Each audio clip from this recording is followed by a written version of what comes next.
and the Director General, NCDC, before we take your questions. I now invite the SGF and Chairman of the Presidential Task Force on COVID-19 to please come to the podium to make his remarks.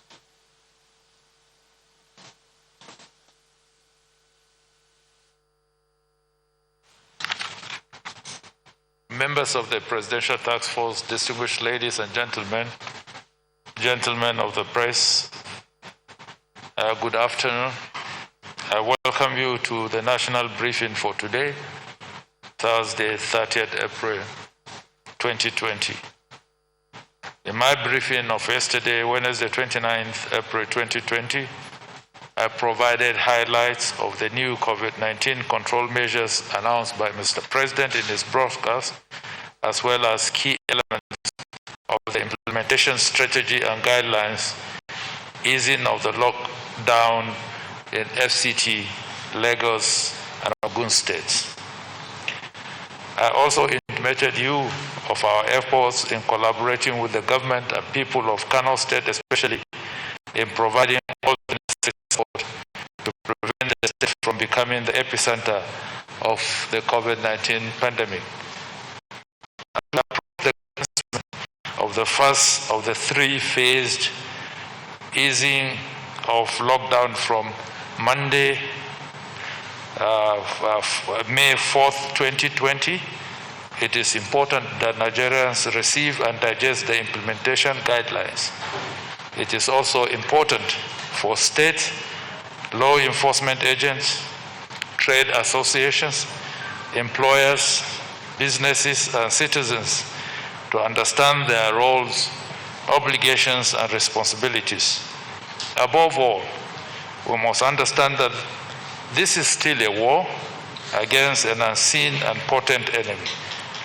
No one should mistake the easing of restrictions for permission to act without care.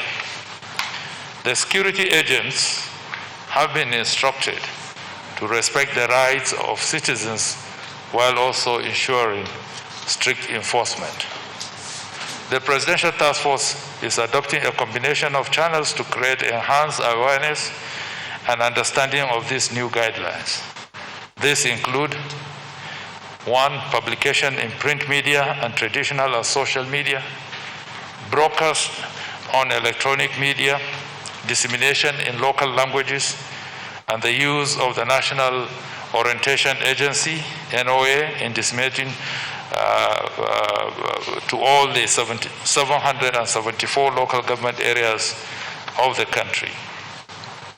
To complement the above, members of the Presidential Task Force will be participating in different television and radio programs to elucidate these guidelines.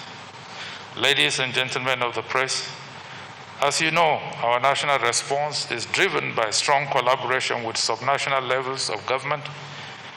In this regard, I'm glad to mention that Lagos State has already adopted these implementation guidelines, while other states are also expected to follow suit shortly. The Presidential Task Force on COVID-19 still continues to engage the Kano State government in the collaborative effort to fight the spread of the virus. The high-level technical team sent to Kano on Monday has already submitted its interim report. The proactive leadership of the Kano State Governor in managing the emerging challenges is highly commendable.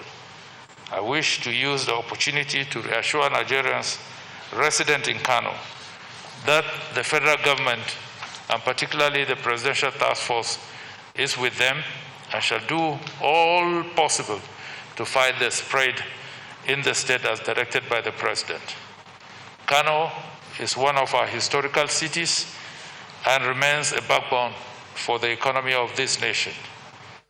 I wish to inform you that already established isolation and treatment centers with holding capacity of 274 persons, the proposed establishment of additional facilities with capacity for 500 persons, 2 sample collection centers along with 6 new proposed centers have provided a strong foundation for tackling the spread of the virus in Kano State. Similarly, the Nigerian military, under its COVID-19 response plan, will establish an additional isolation center, treatment facility, and a testing laboratory in service in Kano State. The Presidential Task Force COVID-19 in the immediate will further strengthen Kano State to scale up its response with the provision of necessary facilities and equipment, capacity building, improving stakeholder interface, and guidance on an existing policy capable of diminishing the fight against the pandemic in the state. Already, the testing laboratories in the Aminu Kano Teaching Hospital and the Bayero University, Kano, have become fully functional. The Presidential Task Force has released a number of equipment to be transported immediately to Kano to beef up the response. These include 2 oxygen concentrates and 3 ventilators, 280 protective gowns, 51 face shields, 538 examination gloves, 25 boot covers, medical masks and surgical caps, and infrared thermometers. I am confident that the above collaboration, complemented by the lockdown directed by Mr. President, will be effective in slowing down the spread while we continue to test, detect, isolate, contact trace, and manage cases. Also, the ongoing investigation into the causes of the recently reported high number of deaths will be pursued to its logical conclusion. At this point, I wish to announce with sadness that the National Coordinator, Dr. Sani Aliyu, lost his father yesterday in the evening. We commiserate with him and we pray that the Almighty shall forgive his sins and grant the deceased eternal rest. We also pray for God to strengthen Dr. Sani Aliyu and members of his family at this very difficult time. In addition to the updates by the Minister of Health, the DG, Center for Disease Control, ministers, if the need arises, will take turn to also brief you before your questions are taken. I now invite the Honorable Minister of Health to update Nigerians. Thank you.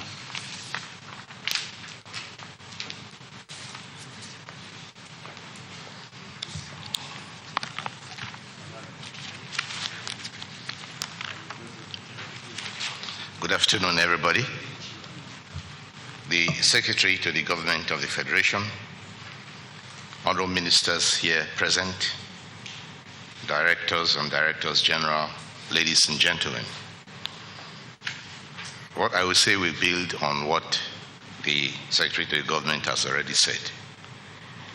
And it is that as of today, the 30th of April, 2020, 1,728 people have been confirmed to have the COVID-19 infection. The 196 new cases are distributed as follows: 87 in Lagos, 24 in Kano, 18 in Gombe, 17 in Kaduna, 16 in the Federal Capital Territory, 10 in Katsina, 8 in Sokoto, 7 in Edo, 6 in Borno, and 1 each in Adamawa, Ebonyi, and Yobe. Happily, 307 persons have been successfully treated and discharged home, showing that COVID-19 is curable. But sadly, 51 deaths have been recorded. Active community transmission and scale-up of case finding are expressed in the increasing numbers of confirmed persons you just heard. And as I stated yesterday, bed spaces and isolation centers at state level need to match this increase and necessitates my appeal to all citizens, especially property and hotel owners, to recognize the imminent needs and the social responsibility of working with state governments and the federal government to make facilities available for temporary use in emergency situations. It is of concern to us all that everything should not be left to government alone.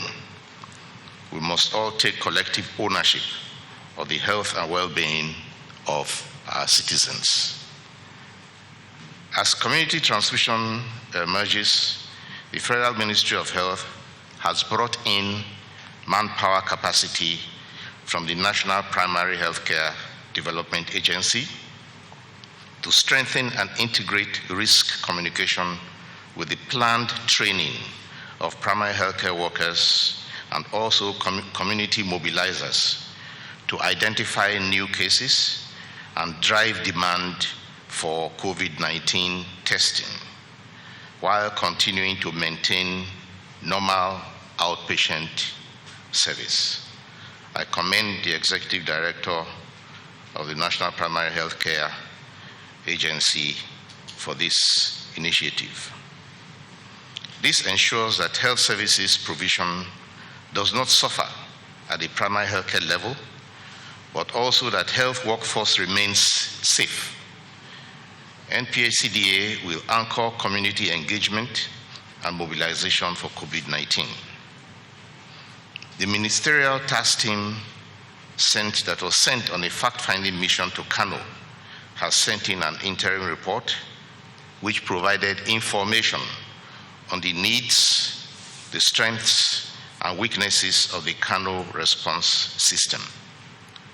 While I await a full report, this will guide the Federal Ministry of Health and PTF in supporting Kano State COVID-19 Task Force with necessary material, training, and human resources.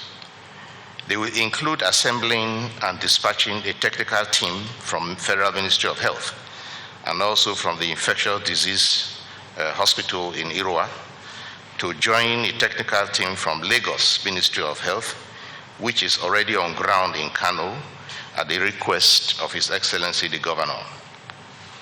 There will therefore be a good pool of very experienced hands-on experts to support the leading role of Kano State in the response. An emergency medical team from the Federal Ministry of Health has also left Abuja with ambulances, 5 of them kindly donated by Federal Road Safety Corps, on their way to Kano to provide emergency service in view of movement restrictions arising from the lockdown. I shall, as usual, request all citizens to adhere to advisories, stay home and do not travel anywhere because there is no call for everyone to return to their village. You are safe where you are, and if anything happens to you, you will receive good treatment there. Wear a mask or a face covering if you must go out of your house, and make sure to wash your mask every day and iron it if possible. Also wash your hands regularly and practice respiratory hygiene. Remember social distancing, avoid crowds, and inform those around you of these advisories. I once again call on all health workers to stringently follow laid down standard infection prevention and control measures at all times and not to take any risks. We cannot afford to lose the service of essential manpower at this time. Every client coming to your facility should be treated with respect, but with a high index of suspicion for COVID-19. But still, treat every client with fairness so that persons suffering from other ailments do not suffer neglect or treatment refusal. It is not ethical to turn clients away without at least giving them a medical advice. Neither should a person in distress be refused care in an emergency situation. The advisory on case management is accessible online. Resources and real-time information on COVID-19 can be found in the social media, in the social media handles of Federal Ministry of Health and NCDC, the Federal Ministry of Health website, and the NCDC COVID-19 microsite are well known, covid19.ncdc.gov.ng. Thank you. I will now invite the Director General of the Nigeria Center for Disease Control to speak.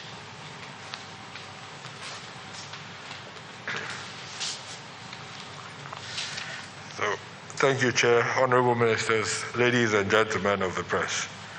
Thank you again for coming for another press briefing. Like I've said severally, we're in the process of scaling up testing across the country. And the key component that has changed in this is at least in Lagos, Abuja, and Kano, instead of waiting for people necessarily to call us, we are now going to where the patients are. So we've set up specific testing locations, of course in collaboration and under the leadership of the states in these 3 states to increase the throughput of samples being collected from cases that actually do meet the case definition. So we're now just not waiting for patients to come, we're going into the communities, into the health centers to identify people that meet this case definition and bring them in. We are doing this because we are now fairly certain that we do have ongoing community transmission, especially in these 3 cities, and we have to adapt our response to this situation, and we're doing this all the time. Our response strategy is an adaptive one. We adapt it to the circumstances in every state, every city where the nature of transmission changes. These changes means that more and more people will be going into the community. What does this mean? For us to go into your community, you have to accept us in. You have to be willing to accept the healthcare workers and support them and not stigmatize them. So all our healthcare workers are now trained to go in quietly, not to attract a lot of attention, but we really need Nigerians to support the work that they do and not stigmatize them or not stigmatize the communities in which they do their work. We're living currently, and this is a global phenomenon, we're living literally with COVID-19.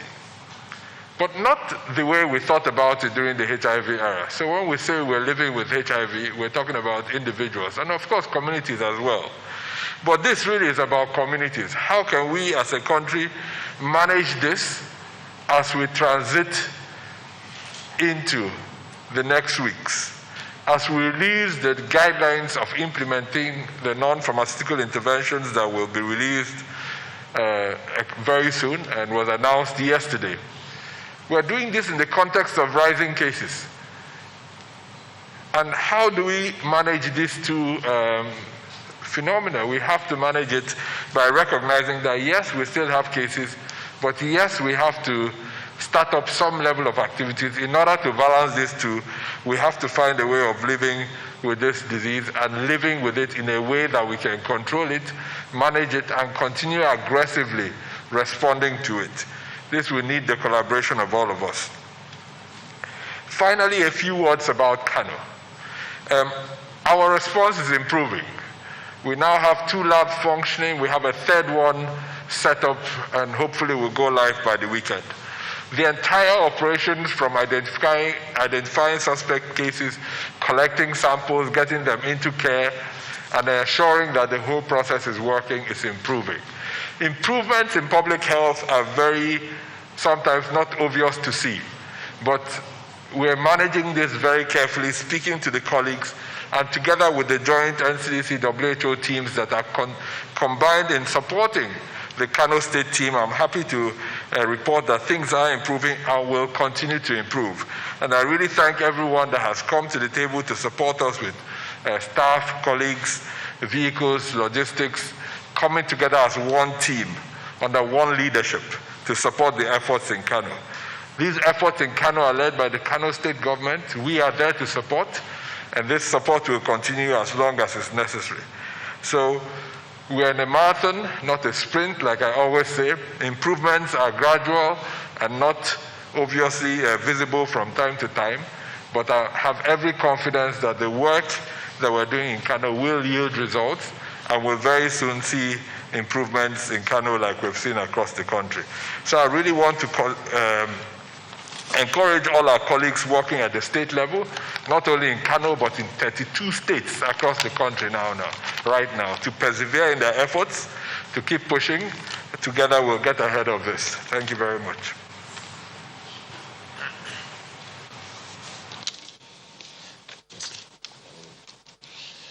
Thank you very much. We shall now take the questions. If you're ready.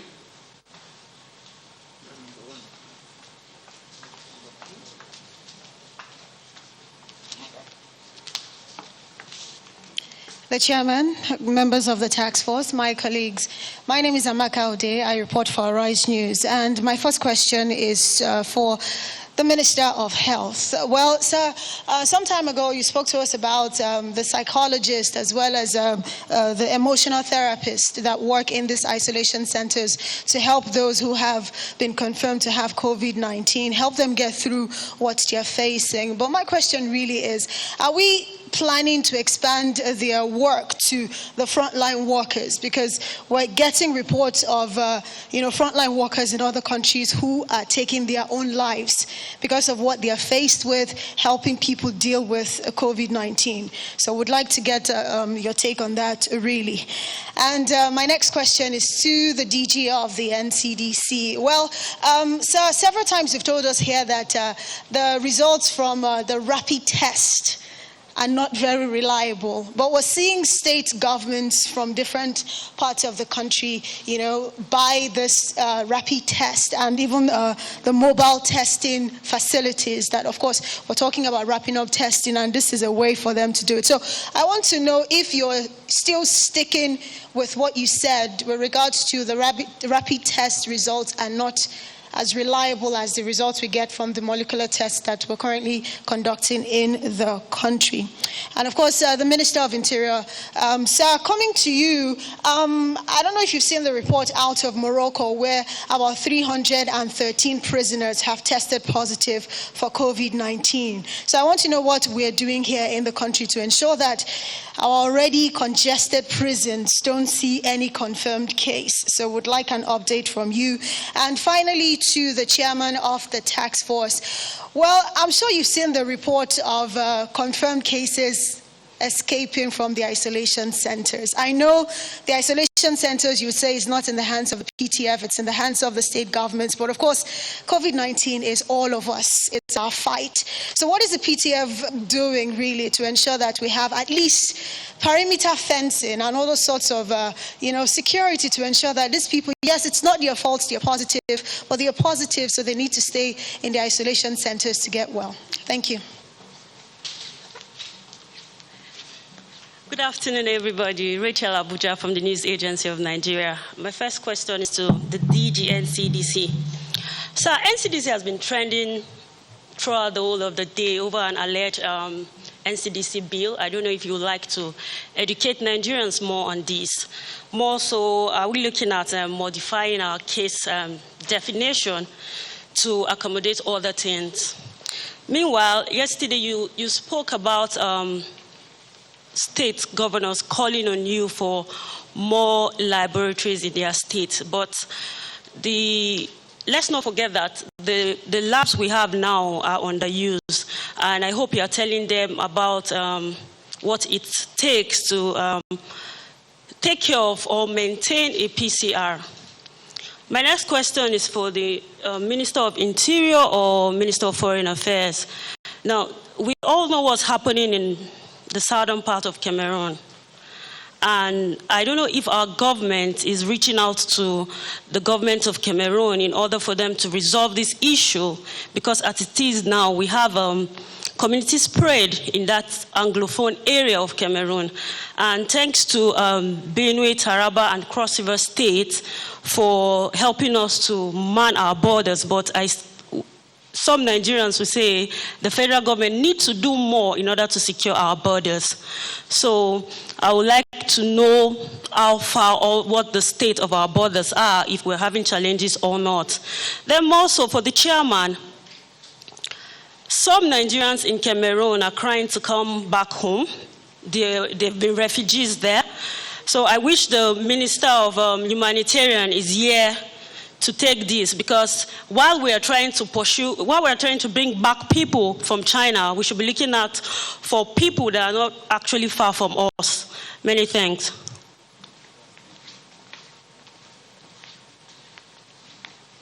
Good afternoon. My name is Hassan Umar Farouk. I report for Liberty Radio and Television. My question is to the SGF, sir. It is obvious that the government is ready to kickstart the economy. One can understand this from the President's speech on Monday and the ease of lockdown guidelines rolled out yesterday by this committee.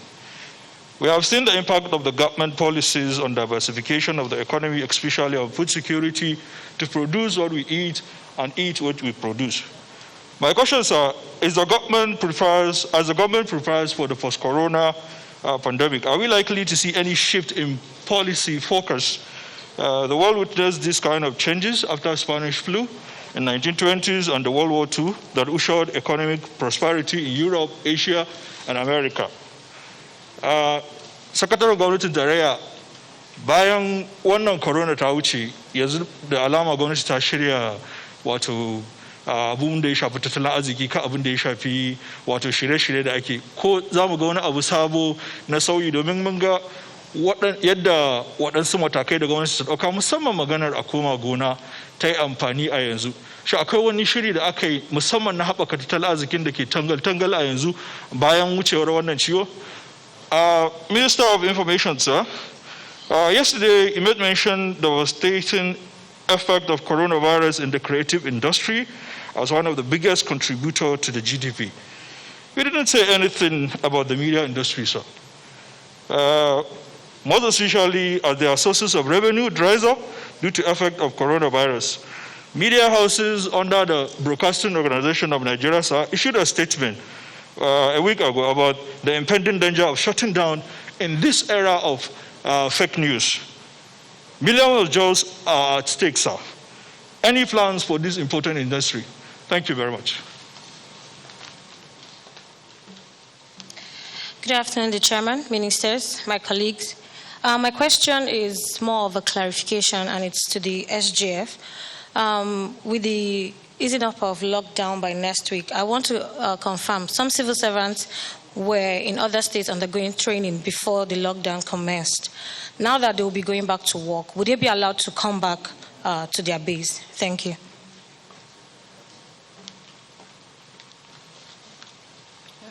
Good evening, the SGF, honorable ministers, and my colleagues. My name is Rahila. I report for Voice of Nigeria. My question goes to the SGF. Recently, we've recorded a surge in the number of infections. On Tuesday, we had 195. Yesterday, we had 196. And we've seen videos of people still under the lockdown coming in from other states. Like there was a video of a guy who traveled all the way from Lagos to Ekiti. Now, in the face of this, and the government is planning to ease the restriction by next week, how are we ready for this? How do we cope this? Secondly, there are senior civil servants living in neighboring states like Niger. People come all the way from Suleja and Kefi to work in the city center. What's going to happen to them? Because some of them are not mobile, and with the ban on interstate travels, is there any plan for them? Thank you.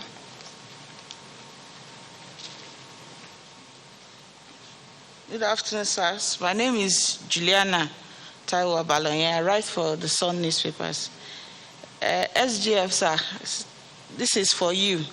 Your comment on importing Madagascar solution has been trending since morning.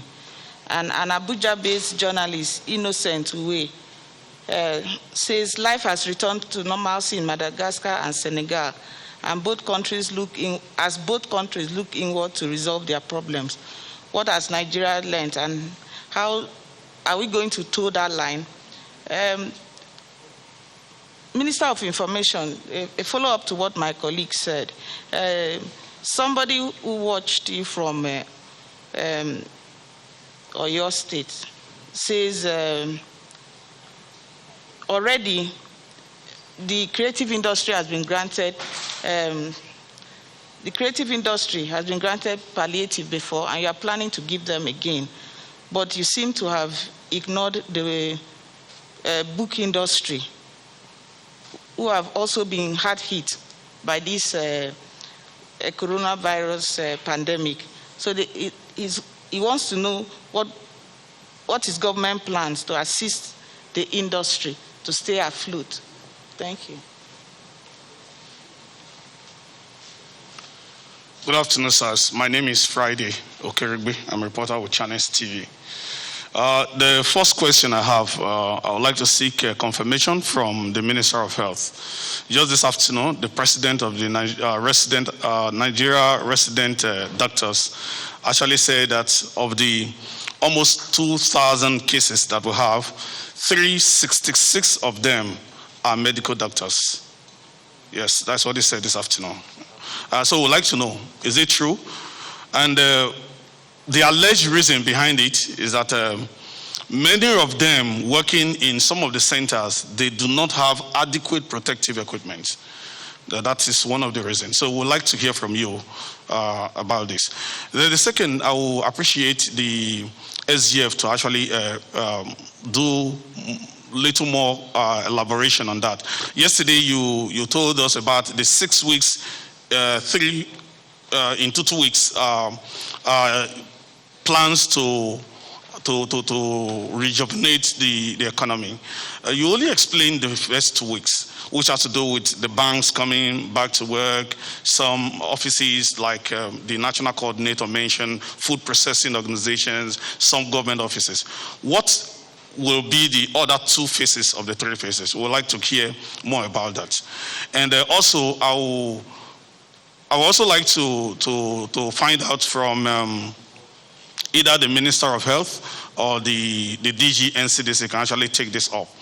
What specific preparations do we really have to manage the possible surge in the number of cases? I've not really seen it. Because in the last 2 days, like my previous colleague said, from 195, we'll go 196, and the DG NCDC actually said it now, that we should prepare for more cases because more testing will be done. Apart from testing, what actual preparation do we have to ensure that these cases that we're anticipating, that will grow over the weeks ahead, we can actually manage them in the isolation centers? Thank you. Good afternoon all. My name is Abbas Adibawale Jima from Daily Trust. The first question is for the Minister of Health. The other time you released the guideline for some palliative for the frontline health workers. And those in the environmental health officials, they were not mentioned, despite being among the frontline that were most of the time are even the first post of call before those who will be discovered will be referred to the other side. So what's going to be their fate? The environmental health officials and other allied health workers that were not captured, what's going to be their fate in this insurance and other measures for them? And the second one is on the Almajiri, and this is for the national coordinator or the chairman. There are cases in Kano, Jigawa, and Kaduna that the Almajiris were confirmed as positive. And more than 30 CSOs who accompanied them, some of them were also tested positive and are in isolation. So Nigerians were now asking questions, what is going to happen? Will the government allow the state to handle this thing, or are we going to just wait till something else happens with the rising number of cases and they are being moved from one state to the other? And the last one is that the Minister of Information mentioned some things on the media. The media industry, especially the private sector, are really, really bleeding, and nothing has been mentioned against them, and they are one of the most important partners in the COVID-19 war. So what is going to happen to the private sector as Nigerian media segment is concerned? Thank you. Thank you. We have taken all the questions and will be responding in the following order. The Honorable Minister of Health, followed by the DG NCDC. Then we'll take the Honorable Minister of Interior, Honorable Minister of Foreign Affairs. There are actually, there's a question directed straight to the Minister of Interior, and there's one between the Minister of Interior and Minister of Foreign Affairs. I do not know who will answer. Okay. Then the Honorable Minister of Information and Culture, finally, the SGF will round it up. So we'll begin with the Honorable Minister of Health.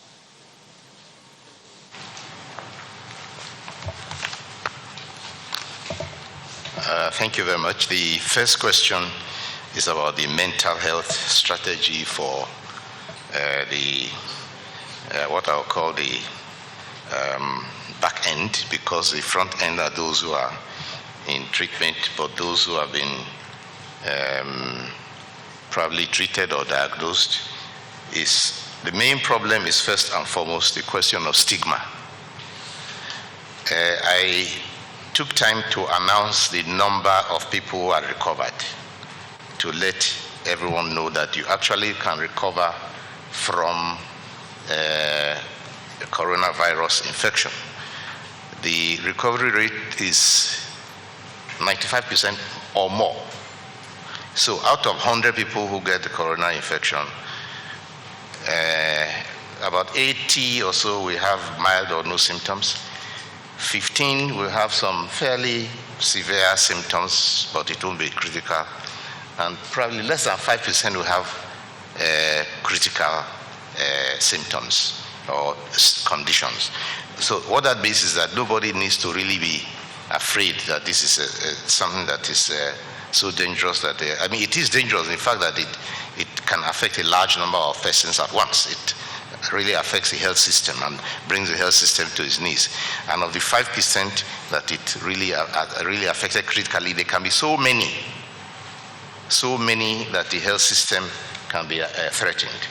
So there's no need for people to have that stigma.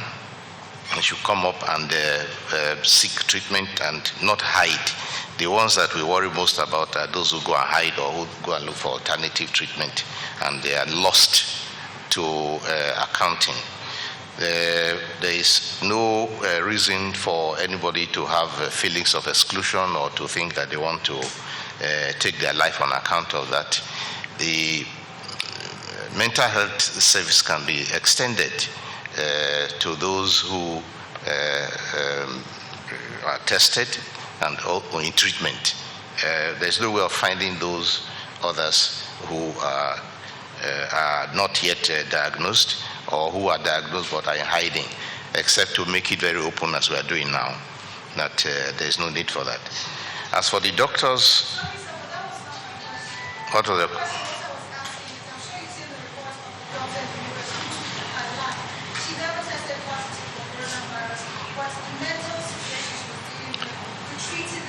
Yes, I understand. Okay, I get that point. Yes. Okay.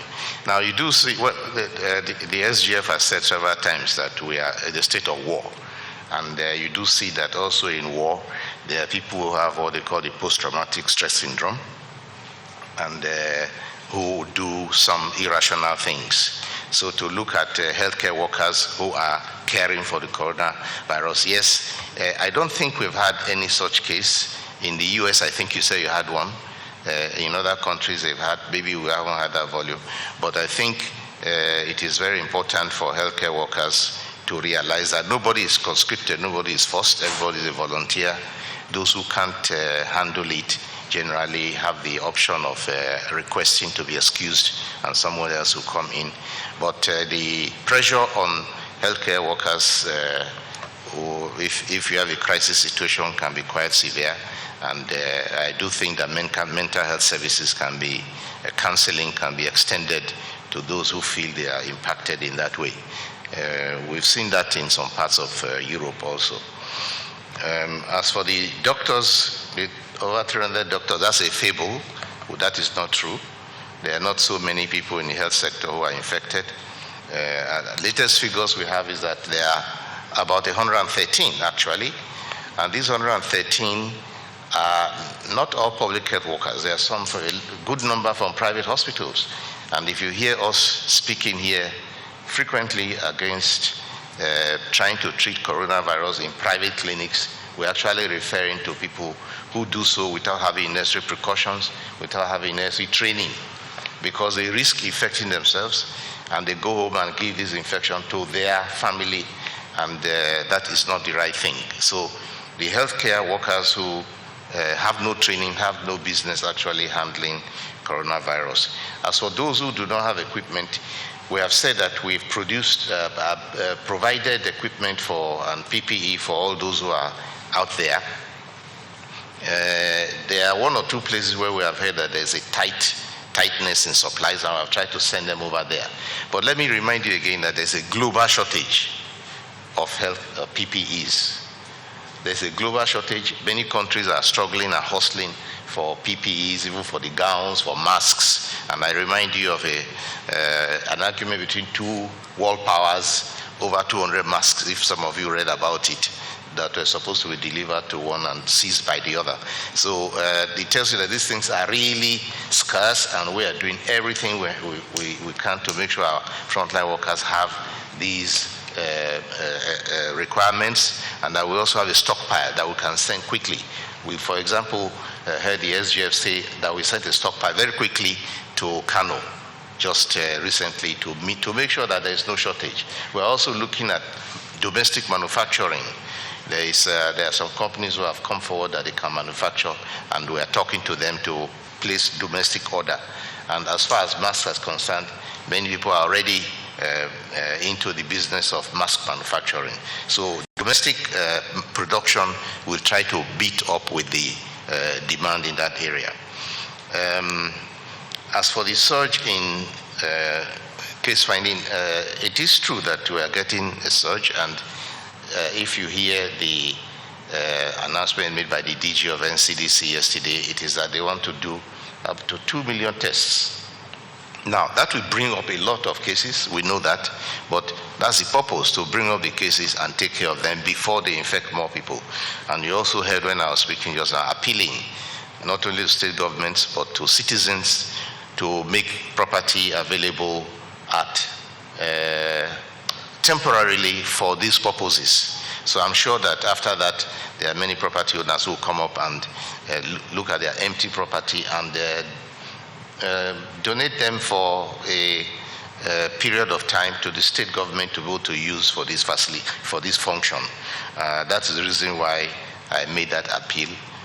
We are going to look for bed spaces. We are not tight now. We are not out of space, but we are making that announcement and that appeal ahead of time, so that we have these facilities and these spaces ready. And as His Excellency the President said, we want to be ready, but we hope we don't need them. We hope and pray that we don't need these facilities, but we need them to be present, to be there. So as for the palliatives, the negotiations had actually gone on between the health workers, that's the Ministry of Health, and the areas who are doing hands-on patient care, and the Ministry of Labor and so on. About the environmental health, I don't think they were in there, but I think maybe that can be looked into to see how much. Don't forget that this is a hazard allowance. Hazard allowance means when you have to do something that is hazardous or risky, which you cannot run away from. So if you don't do it, then you haven't asked for it. If you are supposed to do it and you back out, you can't take the money. And if you are taking the hazard, particularly of patient care, then you can make a case for it. I think if that is so, the PTF can listen to the case. It's a very fair-minded body. I think that's all that concerns the Ministry of Health. Thank you.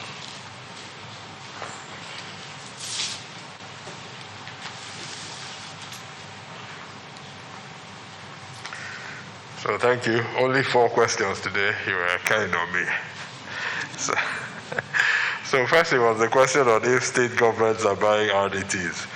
To be honest, we live in a federal structure. So every state government can still make its own purchasing and procurement decisions. We can only advise them. And our advice has remained consistent with what the evidence says and shows. The evidence at the moment is the rapid diagnostic kits don't have sufficient sensitivity, the ability to detect positive cases when they're positive, or specificity, the ability to detect negative cases when they're negative, in order for us to use as part of our strategy. And my responsibility is to make sure that every result we give people and say, yes, you have this disease, you have a highest likelihood that you do have it. And if you don't, you don't. So that's my role, and that's one of the mandates of the Nigeria Center for Disease Control, to provide government, our leaders, and state governments this evidence to make decisions. So I hope that they take our advice. If not, they may actually put their own citizens at risk. And that is something we really don't want them to do. So we continue to advise everyone, not just state governments, the private sector, that we're working very hard with WHO every day to look at the evidence. There are few tests that are now going through validation, and once that is complete, we will provide those answers so that we can make those procurement decisions and make access easier. So far, whether you're in the US or in the UK, if you look around, they're all doing the same thing we are doing. Whether you go to South Africa, they're doing exactly the same thing. The only difference is they had a better developed underlying physical infrastructure to scale quickly. But the basics of what they're doing is exactly what we're doing here. The second question, I think it was Rachel that asked about the bill. To be honest, I saw the bill, just like you did yesterday, circulating on social media. And I take it in a good way. I think the members of the House of Reps, everybody's concerned about the situation and where we found ourselves in.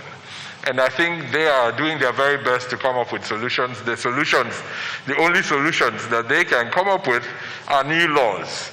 So I take it positively that they're doing something. Of course, the bill requires more consultation.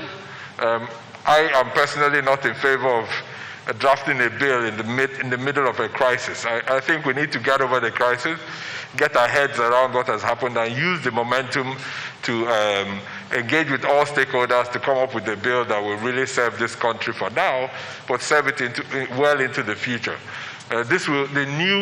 Whatever new legislation we come up for public health and infectious diseases in Nigeria will be so important, because there has never been a time that the importance of this has been more clear in the consciousness of Nigerians. So we must think through each step carefully and come up with a bill that is really fit for purpose and serves us now, but also serves us well into the future. In terms of states asking for more labs and the ability to manage, I also take this as a good thing. We have said severally, our strategy here is really to have a molecular lab in every state and manage it through a hub and spoke approach, through using the national reference lab that is at NCDC, connect it to all the labs, make sure that we organize a supply chain and IT support, data. There are many components to a lab. People always think about it just as where you mix reagents. But you have to get the reagents to the labs, get the results back, move samples around. So it's a very complex process. But we want to get a connected and collaborative public health network in Nigeria that is no longer, as in the past, focused on TB or HIV or COVID-19. We want each lab to be able to diagnose any of the infectious diseases that are important for us. And that's a strategy the Honorable Minister has supported way before this outbreak, and we'll be working very hard post-outbreak to now implement it. In fact, starting from now, we've already started. Everything we do right now is working towards that goal. And I think the final question was Friday that asked about bed spaces. There's no doubt about it. We're struggling in certain places, especially Lagos. To an extent, Kano and Abuja too, but the biggest challenge right now is in Lagos, where bed spaces are really tight. Across the country, we have about 3,500 bed spaces identified as available for COVID-19. But in Lagos, we're already struggling. And so we're going to work with them to keep trying to make more spaces available. But ultimately, we might have to change our strategy a little bit and start considering home care in certain circumstances where firstly, you're able to provide a room where a patient can be managed sufficiently, or secondly, we're able to support the care by enabling healthcare workers come to that. But we will always be honest with Nigerians. We are struggling at the moment. We might have to adapt our strategy because of the realities we face over the next few days and weeks. And as we do that, we'll make that clear to Nigerians. Our policy hasn't changed, but the pressure is there, and that might have to change in the next few days. Thank you.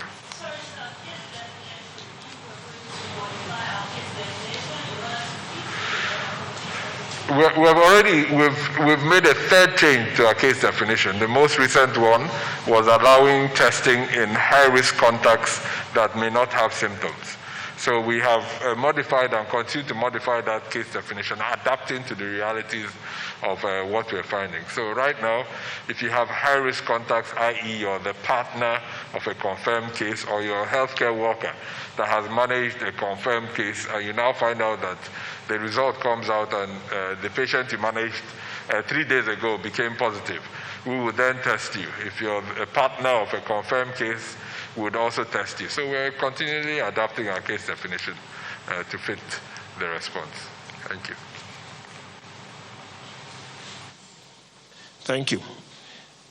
We will take the Honorable Minister of Interior.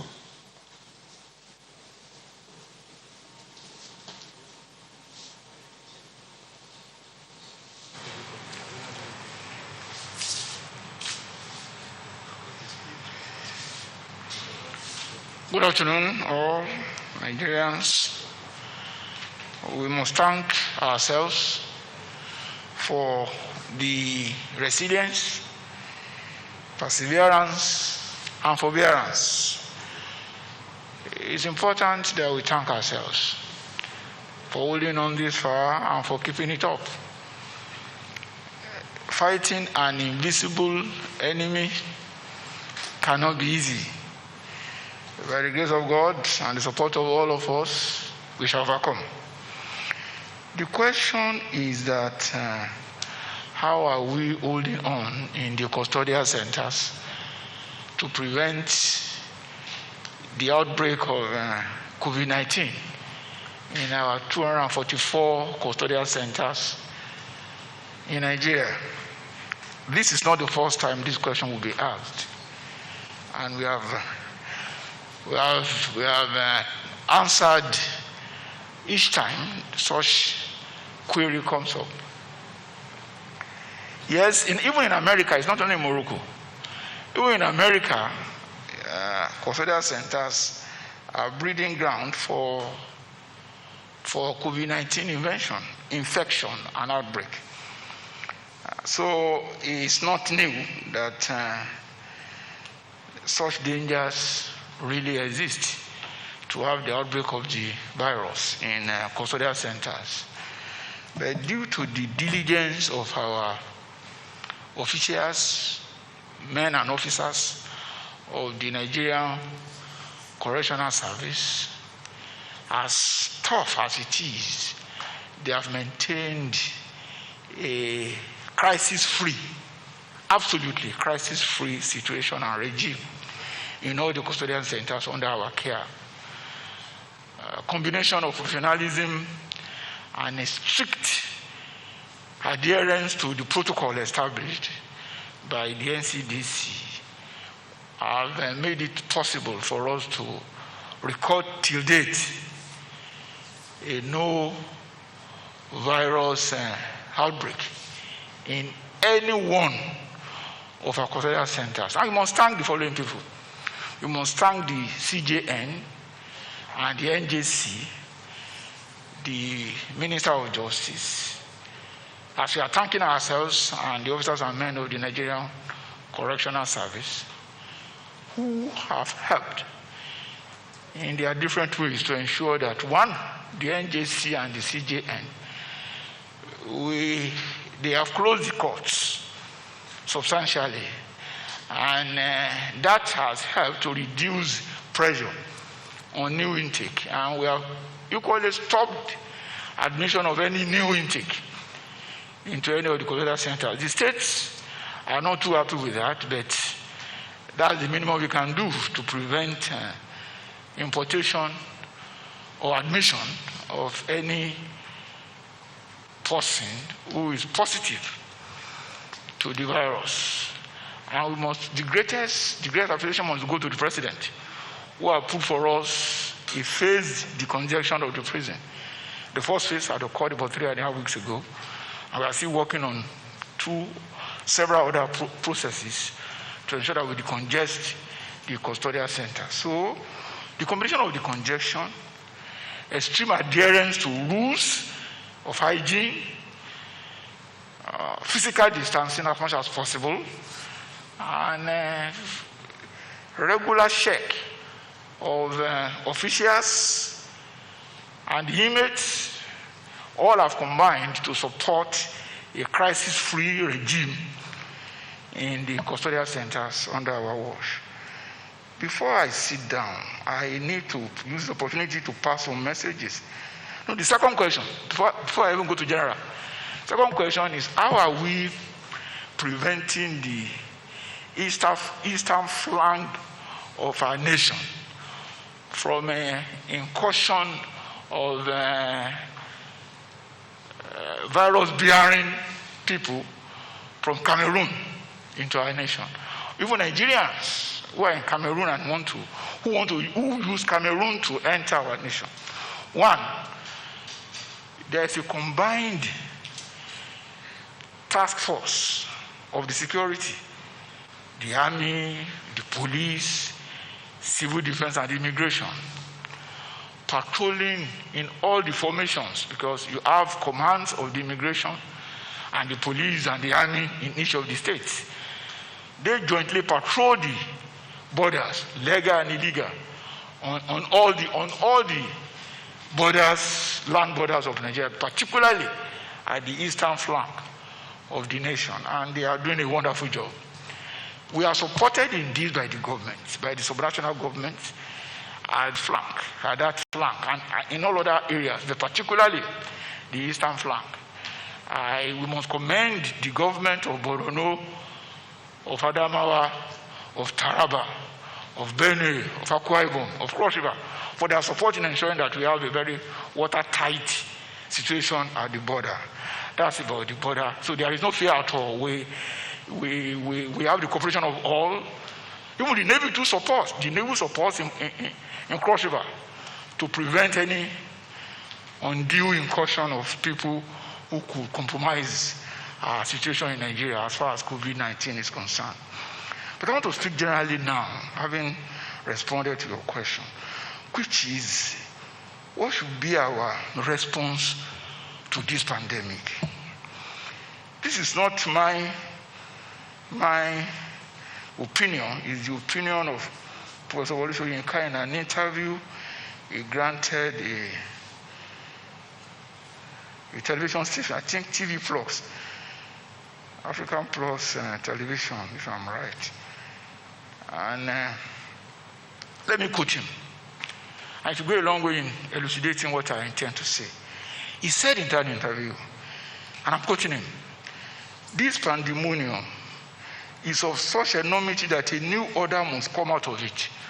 Professor Wole Soyinka. And I want us to reflect on that statement. The effort we are making at the task force is to ensure that we all appreciate the enormity of this and our individual responsibilities in ensuring that even after this unfortunate phenomenon, we get out of it prepared, not only for the present, but for the future, such that should there be in the farthest future, not in the nearest future, in the farthest future, this every year's time, what legacy are we preparing to pass on to ensure that we will not have to go through this panic anymore? That is the need for us to look at how we change our attitude, how we change our culture, how how we relate to ourselves, how we live, how we trade, and several other things. And that is what I think this statement is trying to tell us. That a new order must emerge. A new order, a new social order, a new economic order, a new spiritual order. The order of society must change such that we will not have to go through this pain anymore. If at any time, may God forbid it, there's a reoccurrence of this. And I thank you all for your attention. We are doing our best to protect Nigerians.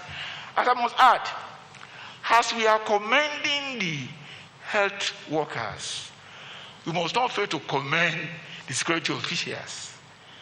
They too are frontliners in the effort to combat COVID-19. We are struggling to provide them with protective equipment and gears, but they too are exposed. And I want to say that it's important for us to pray for them, commend them. Though there may be few incidents of exuberance, the majority of them are there to protect and ensure maintenance of law and order. I commend the officers and men of all security forces on behalf of all Nigerians. I thank you for your attention.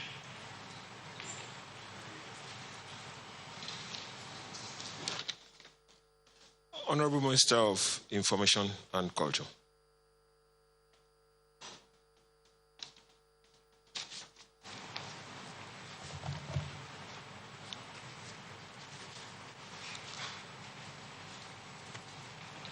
Mr. Chairman and members of the PTF COVID-19 Task Force, gentlemen of the press, I remember that some of the issues raised today were also raised, some of them were raised yesterday, and I would reiterate my position yesterday, which is that we are not oblivious of the fact that the creative industry, which of course also comprises the media, is the most badly affected by the COVID-19 pandemic, and that we're already working towards alleviating the challenges and difficulties that this has posed. As a matter of fact, about yesterday when I was speaking to you, a stakeholder committee was holding in Lagos on the creative industry, and we are almost about getting ready the list of the special stakeholders committee that would address the issue of the post-COVID creative industry. As soon as we get the terms of reference, we will announce the membership and the terms of reference also. But we are working very hard to ensure that post-COVID-19, we would be able to resurrect the creative industry. And I'm confident that this will not be too much of a Herculean task, in the sense that the infrastructure for this has already been made available by government.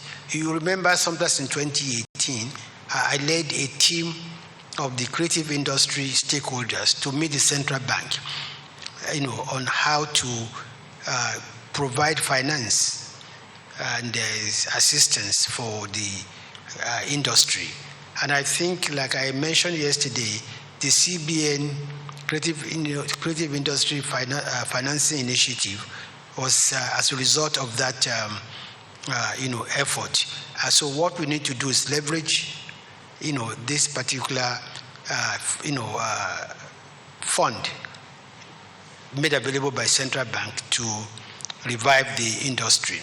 Remember also that the Secretary Government reminded us that part of the intervention of CBN as soon as the pandemic broke was the 50 billion targeted fund, which is meant for SMEs, small households, and especially the hospitality industry. And these are things that these are the issues we are going to better synergize with the CBN to ensure that the creative industry actually does not suffer too much post-COVID-19. I want to remind you also that yesterday I said that the digital switchover will be quite a good, an effective panacea to the pandemic as it affects the creative industry, because the DSO that's the digital switchover, is capable of creating tens of thousands of jobs along the value chain. And I'm glad that we took advantage also of this pandemic when the committee for the fiscal responsibility, sustainability asked my ministry suggestion on the way forward post-COVID-19. We actually emphasized the need to quickly go out on a new rollout of the DSO. So we believe that with this, arrangements, it will not be too difficult to revive the industry. On the issue of the media, yes, like I said, when we talk about creative industry, it's not just the film industry or the music industry, actually also the media industry. And what we are going to do is that we started engaging the various sectors of the media. As a matter of fact, the broadcasting organization will be meeting with my ministry either on Tuesday or Wednesday, so that we can explore ways of, helping the broadcast industry, which we all agree is one of the biggest victims of this pandemic.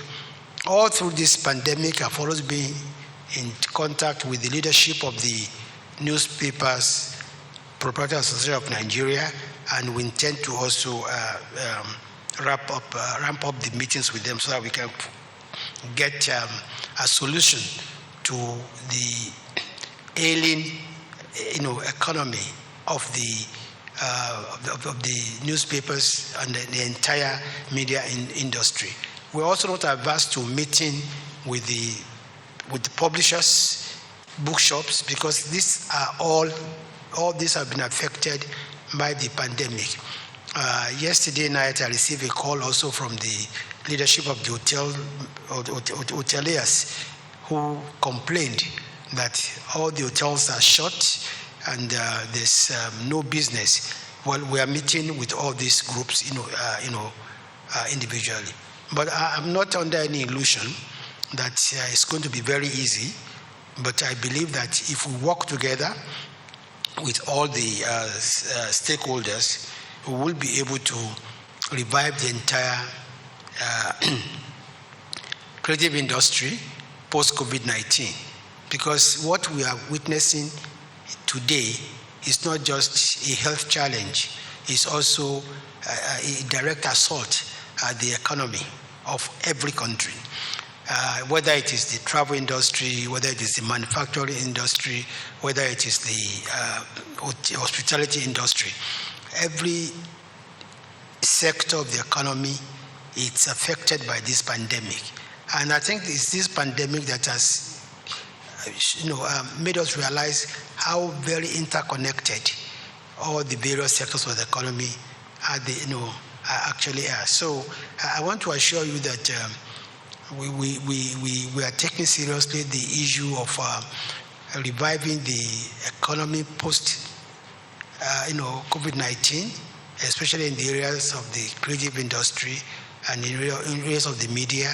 And as early as Tuesday or Wednesday, the first set of meetings along this line would take place, and then would also address each of the sectors, be it MPAN, the bond, or the hotel, the Association of Hospitality,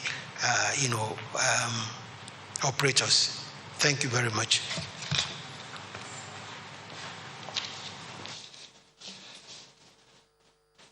Now we take the SGF.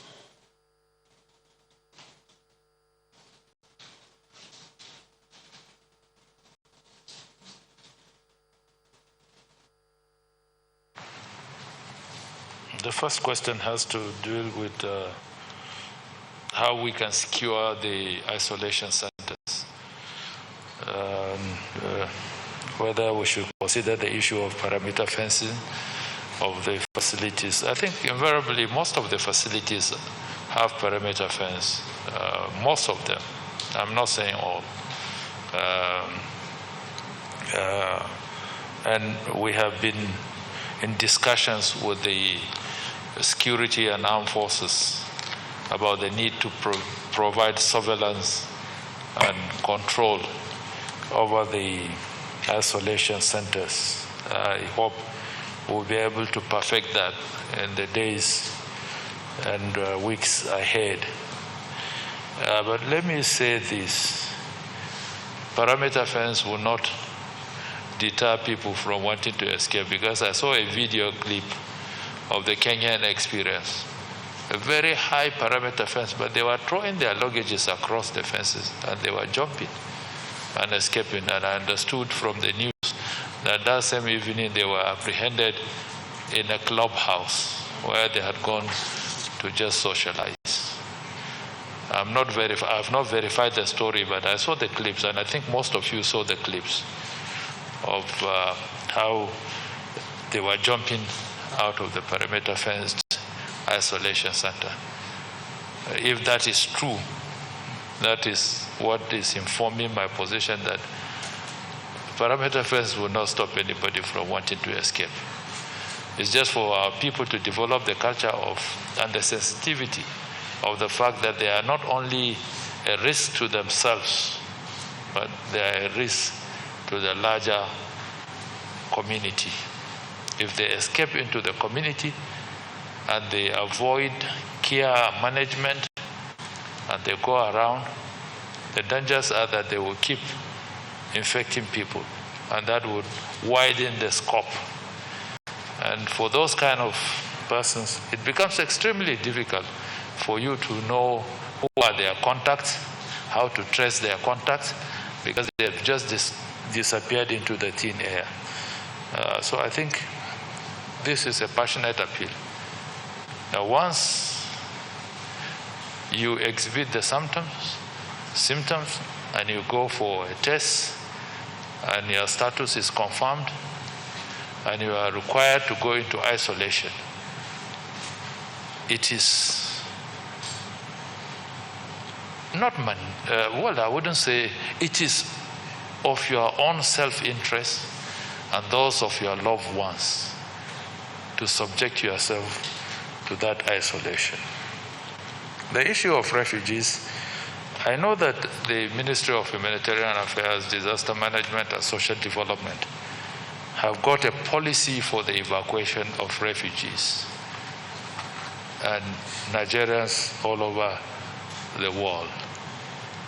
And I think they had the plan even before COVID-19. They had evacuated refugees from Cameroon into Yola.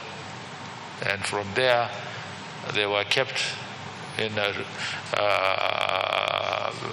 a center where their locations and their states of origin were determined before they were now relocated back to their communities. Most of the refugees we have in Cameroon are refugees that arose as a result of the insurgency in the northeast.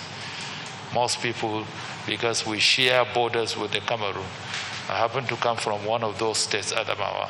People can just cross over easily across hills, mountains, or rivers quite easily. So I believe that they will continue to pursue that policy of evacuating refugees. But you know, COVID-19 has kind of interrupted everything.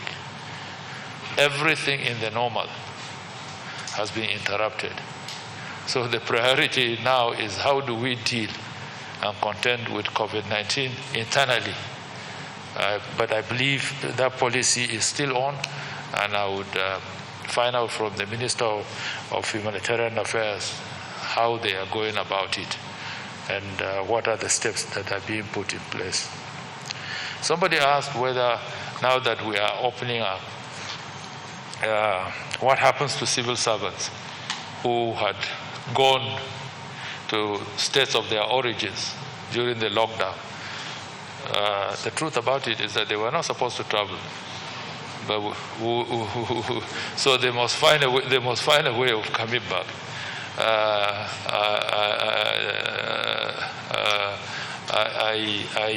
The lockdown was supposed to keep everybody down.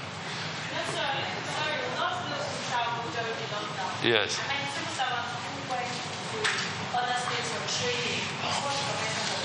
Well, there's always a way around that. Once those kind of claims are authenticated, there are passes that the states even give. We had to evacuate some of the staff of the Center for Disease Control all the way from the Democratic Republic of Congo. They went for a training and the lockdown caught them there. But they are essential staff of the center. So we had to get all sorts of exemptions to fly into Congo to lift them out because their services is much needed. They went for the same training that was being provided by the WHO, but it was in the Democratic Republic of Congo. So those kind of exemptions can be made for people who had gone for a training, and now that the system is opening up gradually, they intend to return. Every effort will be made to ensure that they come back. But for those that left because of the lockdown, well, I think they are on their own. They will find their way.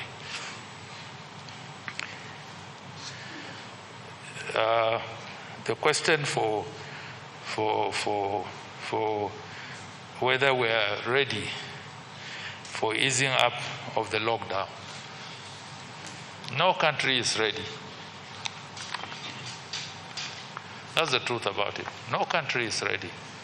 Look at all the countries. It's a balance. It's a very, very delicate balance that leaders in different countries take. It's really a difficult terrain. And I just don't envy the leaders when they receive reports and recommendations. I don't want to imagine what is going on in their heads, because this is a choice of life and death. And a balance of that deserves a lot of, how do I put it? A lot of resolve by the leader to do good for his people. So the choice that we have taken is to balance the health and also the wealth of the people in such a way that we do not further compromise the health of the people. The truth about it is that most countries take one step at a time. And that is what we are doing. We cannot tell you what would happen in the next couple of weeks, because that is the nature of the novel virus. It's unpredictable. You don't know how. You might be learning about it now in a different context and a different way, and the dynamics will change. And if you are not prepared to adjust quickly, you might be confronted with a very catastrophic situation. So for now, this is the choice that we have made. And that is why I always end up with a serious appeal to our people that it's a collective choice. And this responsibility is collective. We must resolve to do what is needful to ensure that we do not escalate the spread of the virus. And the only way we can do that is, as much as government is easing up the lockdown to provide for succor for our people and the opportunities for them to make a living, they must also balance that with their commitment as citizens that they would do and adhere to the health advisories that have been issued out. Maintain social distancing, personal hygiene, stay at home unless it is necessary to go out, and all the other advisories that have been put in place. The other question has to do with life has returned to normal in Senegal and Madagascar. Are we going to look inward? Obviously, That was the crux of what I said yesterday, that we are open. The Ministry of Health, in conjunction with the Institute of Medical Research and the Pharmaceutical Institute too, are all collaborating to see how best we can develop our own indigenous, home-bred treatment or things that we can use for the management of cases that have arisen and that are going to arise. The only caveat there is that due process must be followed. If you have an invention or you have produced some form of solution for COVID-19, allow it to run the process. And the process will determine its efficacy. It will determine whether it is consumable by the humans or it has to go through some experimentation stage before it is applied on people. There are processes and there are protocols before a drug or a cure portion can be determined serviceable and also consumable before it is released to the public. I believe we would urge our homegrown systems and productions to go through that. I'm happy for Senegal and Madagascar. It's working in their country. We must also get something to work in our country. But that is also a throwback to our scientists, our experts. This is the time for call to duty, that they need to do what they need to do. The last question I have here is, what are the other two phases? This is very deliberate. We intend to take one step at a time. One of the reasons so that we do not create a bundle of confusion. If we say these are the businesses that would open, these are the timings for the businesses in phase one, which will take a period of 2 weeks. We want to remain with that. Let's try this and see how it plays out. Let's understand the regime and the protocol that goes with it. Throwing out so many stages out there will just create confusion and pandemonium. Most countries that have opened up have found spikes in their figures, and no sooner have they opened up, certain things are being put in place, not to entirely reverse the opening up, but to also try to ameliorate the spikes that they are seeing. So we will continue to do that. It's a very difficult process because on a daily basis you are looking at the map of the world, what is happening in other places, and you are trying to balance to see the best that will suit our people. We've never gone this way before. No country has ever gone this way before. Every country is at a standstill. Things that were normal in the past have totally been disrupted. Our cultural and social life is at a standstill. How can you imagine Nigerians not having a party on a weekend? I mean, it's a very serious issue. It's a very serious issue. Life will not be the same again after COVID-19 because we can see the interruptions that are taking place with our lives. You can see, I mean, totally. And I believe that if we cooperate together, that is my last word, if we work together, we will navigate this process. And at the end of it, we will build a very strong nation. Our resilience has shown it, that in spite of the system, the failures of the system, in spite of the difficulties, in spite of the inadequate infrastructure, we are still holding on.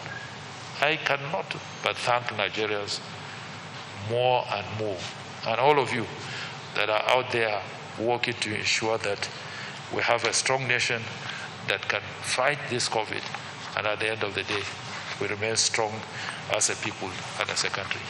Akwai tambayar da aka yi a Hausa na cewa akwai wani abin da gwamnati take yi don tallafa kasa a wannan lokacin COVID-19 din nan? Akwai. Jiya na yi magana, na yi jawabi sosai akan kudaden da Central Bank ta kimanta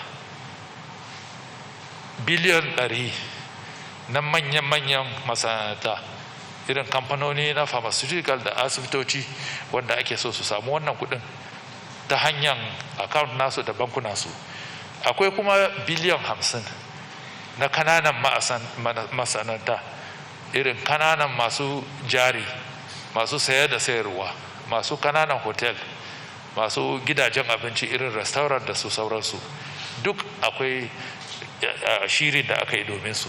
Na tabbatar a cikin wannan tafiyar nan da ake daga bankoki suka buɗe kofofinsu daga 4 ga Mayu, duk wanda yake kokari don ya sake bunkasa kasuwancinsa da ayyukan kasuwancinsa zai fuskanci waɗannan bankuna. Ba Central Bank za ka je direct ba, za ka je bankinka ka yi tambaya, ko kuma ka dubi website na Central Bank, za ka ga abin da ake ce guidelines wanda aka shimfiɗa, wanda in ka bi waɗannan guidelines ɗin nan, inda rabo za ka samu taimako daga wannan banki wanda zai taimaka maka duk asarar da aka yi na kwanaki kusan 30 ɗin nan. Allah zai taimaka mana don mu samu mu mai da gurbi na kasuwancinmu kuma mu bunkasa arzikin ƙasa. Na gode. Yes?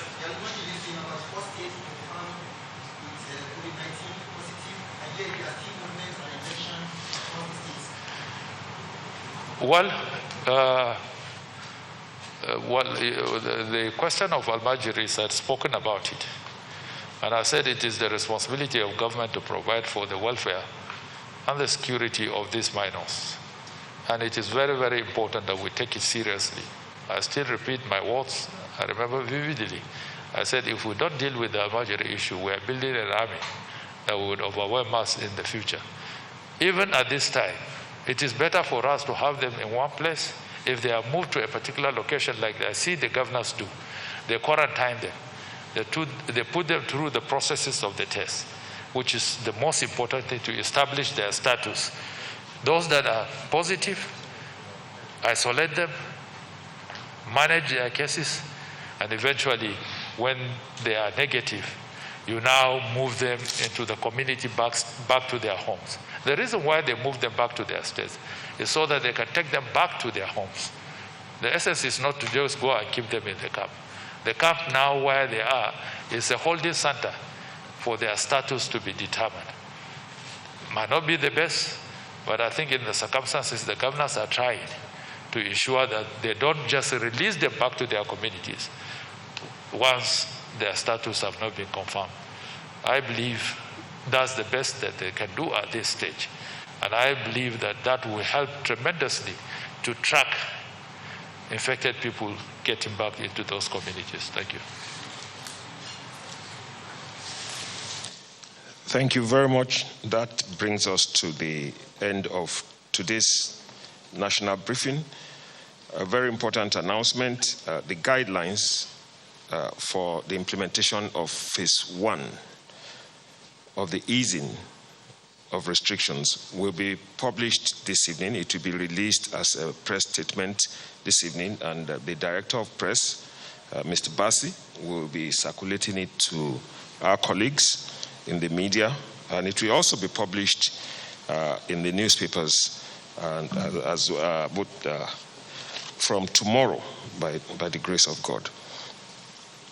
I, at this point, must thank our media partners. Again, we must thank NAPTIP, we must thank our viewers, we must thank those responding from home with questions and comments for staying with us all through this national briefing for today.